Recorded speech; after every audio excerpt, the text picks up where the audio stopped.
American Dirt by Jeanine Cummins is about a woman named Lydia and her 8-year-old son named Luca. And their whole family is brutally murdered right on the first page of the book. And the story is all about how they need to escape and flee from Acapulco, Mexico to Denver, Colorado, because Lydia's husband is a journalist, and he's been reporting on the cartels in the area, and the cartels ordered this hit on their family, and thus they have to avoid being caught by the cartels all their way through Mexico. And it's an exciting book. Like, a lot is going on, and it's all about their survival, and this woman trying to figure out how she's going to keep her son alive, how she's going to keep herself alive, and how she can put the pieces of her life back together and get over this tragedy, for the sake of her son. Pretty soon into the book, we learned that the woman knew the head of the cartels who ordered the hit on her family, and he was someone who came to her bookstore and it turns out is in love with her, and she was shocked to find out that that guy was actually the leader of the cartels. When this book first came out a few years ago, it got a lot of hype. There was a massive page of over-the-top gushing reviews from writers that I really like, and I was really surprised by how flattering it all was.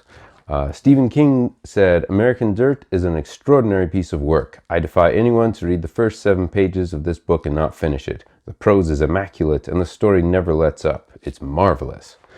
John Grisham said, "I strive to write page-turners because I love to read them, and it's been a long time since I turned pages as fast as I did with American Dirt.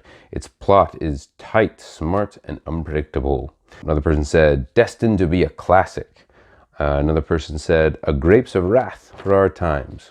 That is way overblown for me. I liked the book. I thought it was fun, but it is not into that upper tier of books for me. I mean, I think it was interesting. The part of the problem I had with the book was the beginning, exactly disagreeing with Stephen King, as blasphemous as that sounds. When you introduce characters into a book that are just vessels of suffering, they're in some horrible situation that we can't even comprehend, I don't particularly feel much for them, because it's just so over the top and so disconnected from me. And if I don't know who they are, then it gets really hard to care what happens next. That was a problem that fixed itself in the course of the book. Because as the book rolled along, and Lydia and Luca have to solve problems and use their limited resources to figure out their way through things, I did feel like I got to know them. So by halfway through, I was on board with the book, and it was really fun to read. The second problem I had with the opening, though, was they mentioned pretty quickly that this guy who came to her bookshop is the head of the cartel. That didn't work for me, because the way that it's written, Lydia is shocked to her core that this guy that she thinks that she really likes and really identifies with could be capable of such awful things. As a reader, I never felt that incredulity. Like, it made sense. So I would have preferred experiencing that with her, the shock, like, that guy. So instead, I never really believed the connection that they had, the connection between them. He's just pursuing her because he has this weird obsession with her for some reason. And so there was always something that was kind of missing there for me.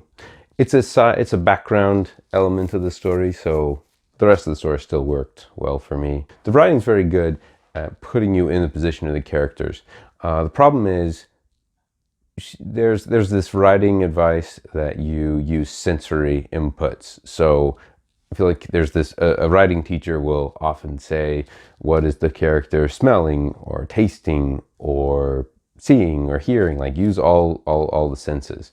And I almost feel like with this book, she took that as her personal motto for everything that she was doing. Like it's almost too much, even though it works fundamentally to place you there.